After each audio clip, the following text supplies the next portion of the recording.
Now we will begin with Joshua's talk on VampIR. Hello. I'm Joshua Fitzgerald. I'm with Anoma. And I don't know if David and Joseph are still here or not, but we should definitely talk because your expression framework is very similar to what we're trying to do with VampIR. So yeah, we should get in touch. VampIR is a universal intermediate representation for circuits. We were at Anoma. We were looking for some kind of intermediate representation that we can use to sit between our programming language we have called Juvix. Juvix is a dependently typed programming language. Can be used for many things, but we would like it to be able to create zero-knowledge proofs. And so we wanted something to sit between Juvix and a proof system backend, like our ZK Garage Plonk implementation. But you immediately get a problem if you want to use something like Plonk, because it's so configurable that you write a circuit for one configuration of Plonk with 3 wires or 3 variables or 4 wires, or lookups or custom gates, or without lookups and without custom gates, and you have to change your circuits. So we really wanted something that was universal. So here's what we have. VampIR is a proof system agnostic language for arithmetic circuits. Circuits written in VampIR can be compiled to any proof system using any constraint system or configuration, including those with custom gates and lookup tables. So my image didn't show up. That's too bad. Arithmetic circuits, just some background, they are a representation of polynomial constraints. So in this beautiful empty box here, there is, just see in your mind's eye, a diagram of an arithmetic circuit where you have inputs at the top, and they're joined with wires going into gates like times and plus. And they feed together. If you've seen that diagram before, that's exactly what would be here. And on the right side, then we have the polynomial version. They both express the same thing. This is for a range gate. This would check to see if the variable y is 4 bits. All right.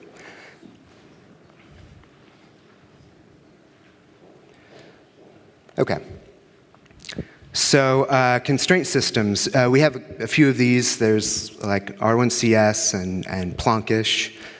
And the constraint systems are just another representation of a system of polynomials, but you only allow certain kinds of polynomials of a certain format into the system, something that the proof system backend can process.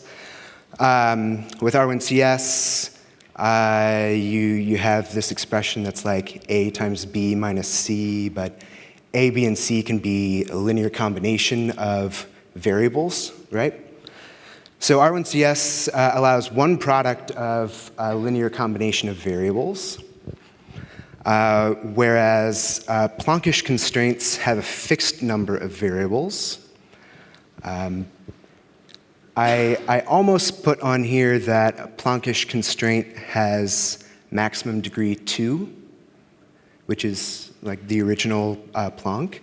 But it's not really true once you start getting into custom gates and things. You can change that, you can expand that. Because Plonk is so configurable, really, I couldn't think of anything else that really captures what it is other than it's got a fixed number of variables. And you can change the relationships that those variables must have. So these two different constraint systems mean you have to write a circuit in two different ways. And with Plonkish, there's actually many more ways that you could that you may need to write your circuit. So yeah, there's some annoyances with constraint systems that are limited like this.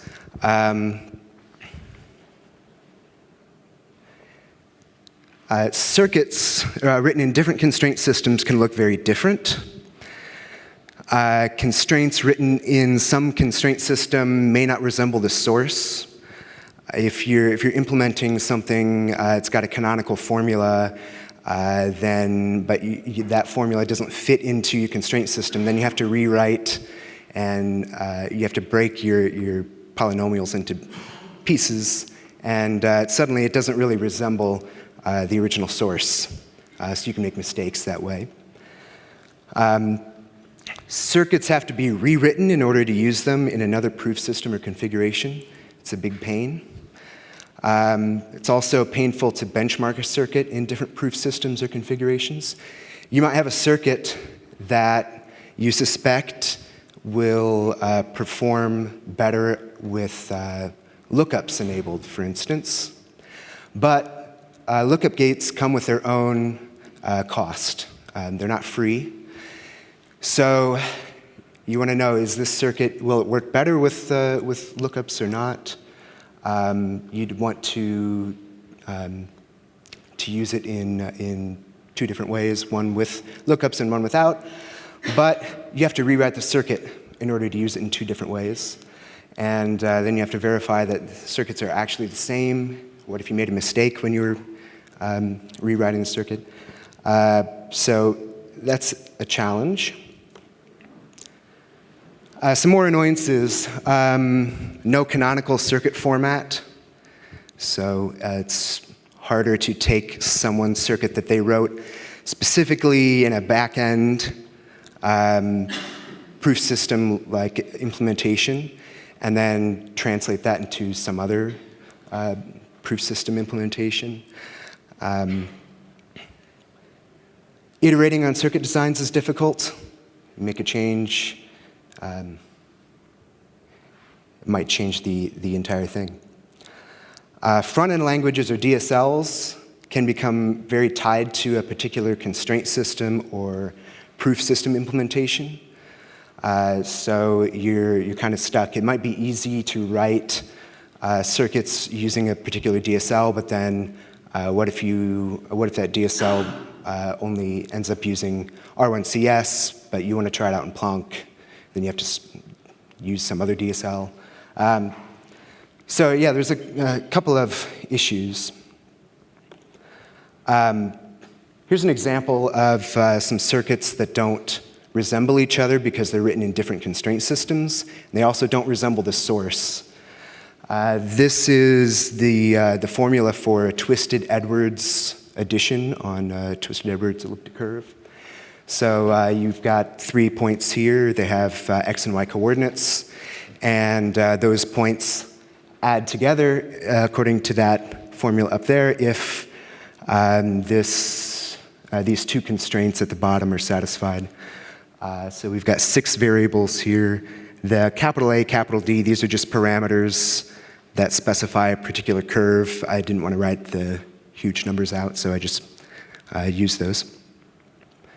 So these two constraints here, neither one will fit into R1CS or most Plonkish configurations as is. So here's those same constraints rewritten using R1CS and 3-wire Plonk. This is like the original Plonk with 3 wires, maximum of 1 term of degree 2. And you can kind of see how this works. The O variables are auxiliary variables that have to be added into the system so that your constraints can fit in.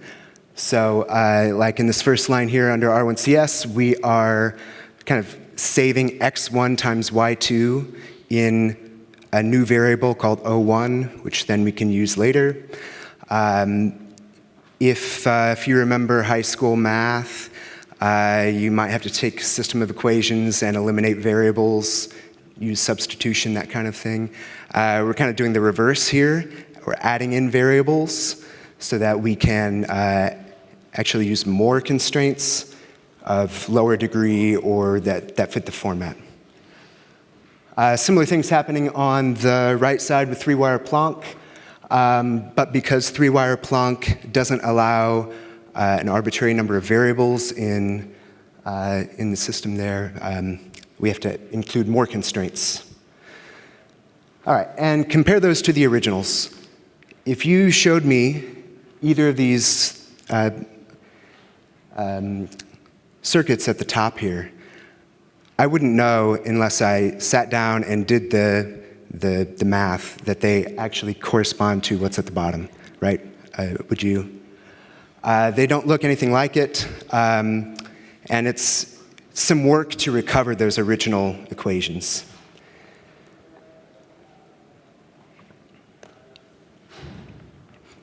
So the cure for all these problems is we need a circuit language that allows for arbitrary polynomial constraints. Then we can write arithmetic circuits in like a canonical way that's universal. So we just get rid of the references to any constraint system format, whatever, and we just write polynomials. After all, arithmetic circuits are just an expression of a system of polynomials. So if we really want to write arithmetic circuits in like their native language, we should just use polynomials that are not constrained in any way. All right, so that's easy enough.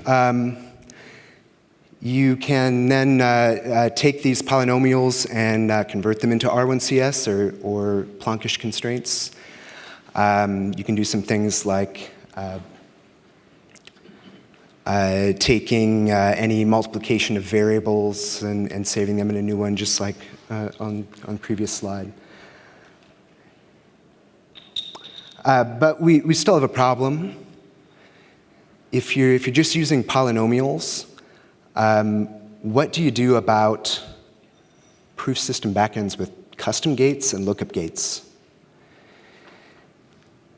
I had hoped, and my hopes were quickly dashed, but I had hoped that we would be able to search through a list of constraints for constraints that match certain pattern and then replace those with a lookup gate or a custom gate, so that we didn't need anything but polynomials. I just really wanted this pure polynomial language. It's not quite doable. Searching through thousands, tens of thousands of constraints for particular patterns, not the most efficient, and there's a pretty simple thing we can do to avoid having to do that.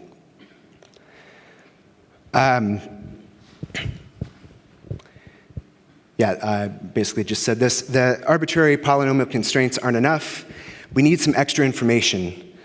We need to indicate if certain subcircuits or sets of polynomials could be replaced with a common custom gate or lookup gate. So all these problems gave rise to VampIR. VampIR stands for, the V stands for VampIR. It's VampIR aliased multivariable polynomial intermediate representation.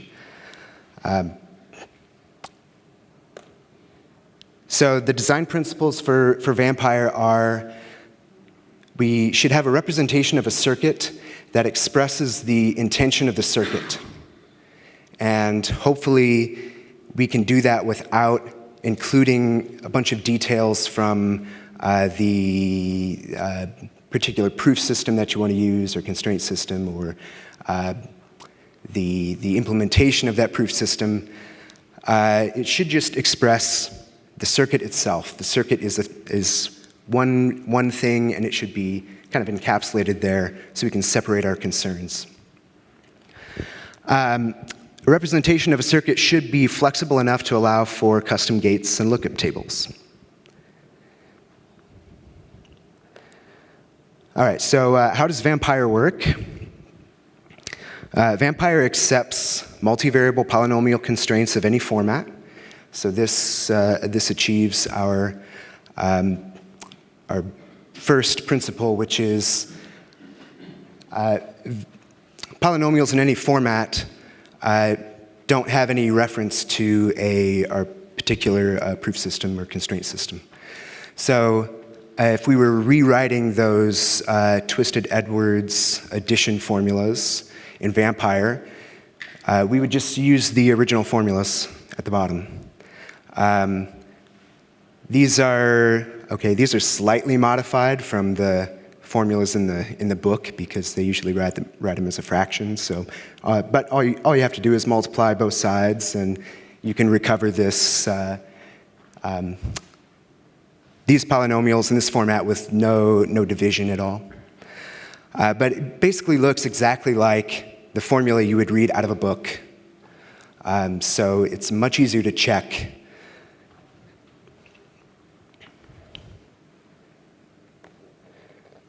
All right. For indicating lookup tables and custom gates, we just attach a little bit of extra information, which also is very natural to do, which is you can take a subcircuit, which is just a list of constraints, and kind of group them together and give them a name that you can reuse later on. You definitely want this, just for ergonomic reasons, you would want this, right? So the VampIR language allows collections of polynomials or subcircuits to be given a reusable name called an alias. The aliases, maybe macros and a more appropriate name for these, but then you don't get the nice acronym, right? Yeah, we can call these an alias. Here is a definition of two aliases, and we have check on SW curve. This takes two coordinates and checks that those coordinates are the coordinates of a point on a particular short Weierstrass curve. And you can see, like, if you know formulas for elliptic curves, the polynomial that's there, that is the formula. So nothing complicated there. And then we also have range 4x. This is checking that x is 4 bits. And you saw those equations earlier.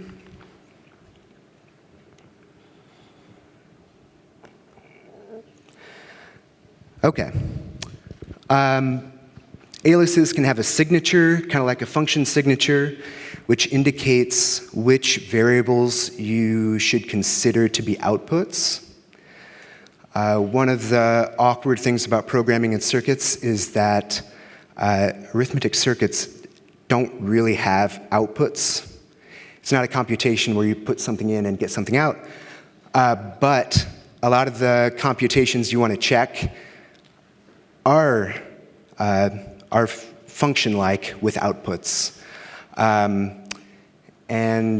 So what we do is we have these signatures along with the aliases, which indicate which variables should be considered outputs, which then lets us compose aliases as if they were functions with actual outputs. So that's what the x1, y1, x2, y2 arrow x3, y3 indicates.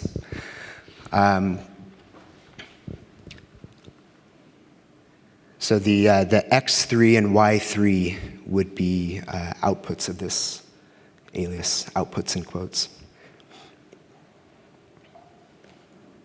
Okay. So yeah, once you have outputs, then you can compose these as well.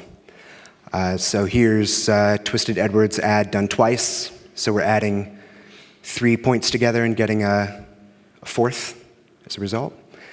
So in the parentheses, we have our first one, twisted Edwards add x1, y1, x2, y2. Because of the definition, that will expand out into these polynomial constraints, and it will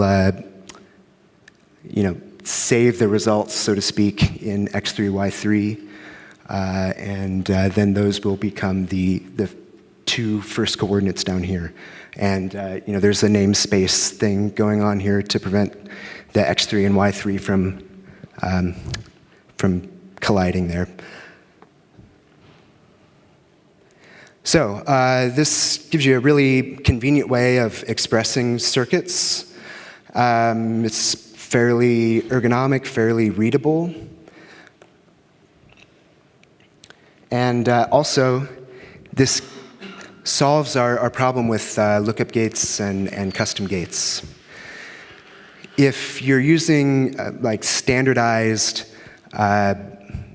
aliases that a backend proof system knows about, then it can decide to replace certain aliases or subcircuits with a lookup gate or a custom gate. Because the original polynomial formulas are there, a proof system that does not have lookups or custom gates can still use the exact same circuit format. But whatever is compiling this circuit into format that the backend proof system implementation needs can make those decisions for itself. All right, so a compiler targeting a proof system that has lookups can replace this 4-bit range gate with a lookup table, a lookup gate.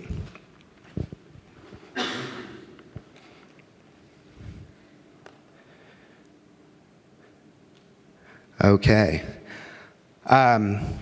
So a benefit of this, I wonder if I'm missing another image here, but DSLs or front-end languages can have a consistent target to compile to.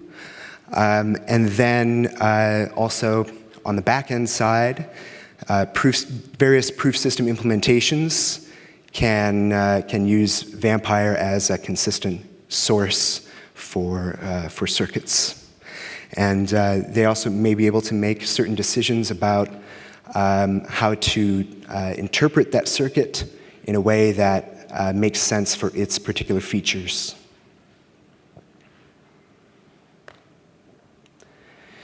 A complicated circuit can become fairly readable. This is an example from the Zcash protocol spec document. This is the sapling output circuit. A fairly complicated circuit.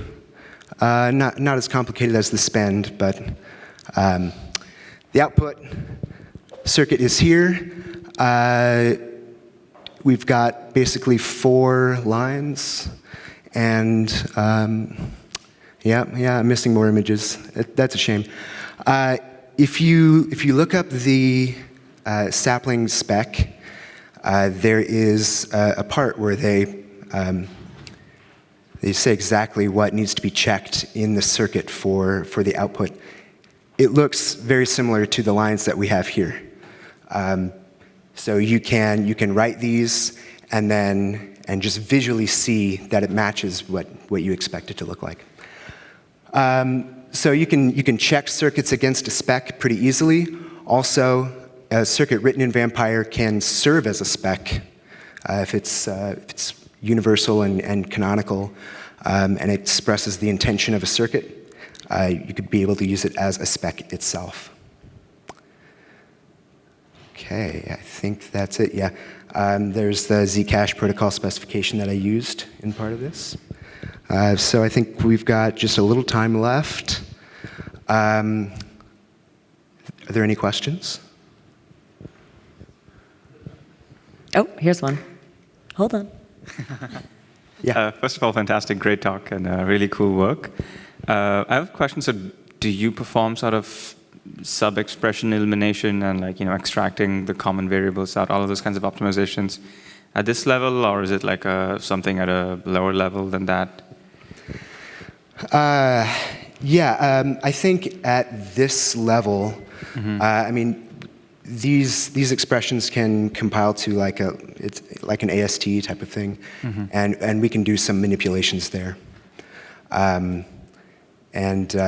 You can also write circuits in multiple ways. Since VampIR does allow general ones, you can write a circuit in R1CS, let's say, and then the general one, and eliminate the variables and just check that they are the same.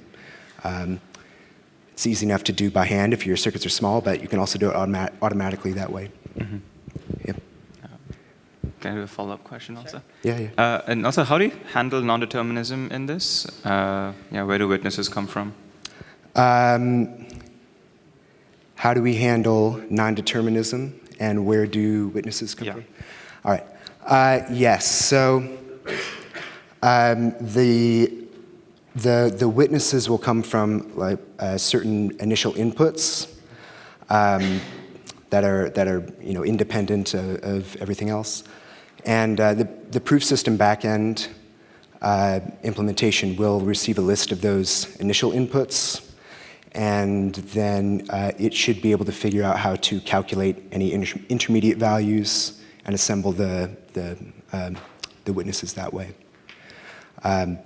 Because these aliases, at least most of them, are definitely going to be like common things that are in a standard library. It should be able to know how to compute witnesses for those if it has the initials. Okay, cool. Yep. Two questions. First is just a very minor point. I noticed on the range check, there's a word bool x. Is bool, in this case, just another alias that would represent the constraint of binariness? Yes. I had more examples in there, and I deleted some of them to save some space. Bool was one of them. Sure. So bool x is an alias that just takes x times x minus x equals 0. And then the other question was just in terms of implementation. How far along is this? Is this something that people could use right now? What's the sort of status in that regard? It's very preliminary. We have some prototypes. They don't do all the things we want VampIR to do yet. So yeah, we're just starting. So not usable yet, but we're working hard on it. Any other questions?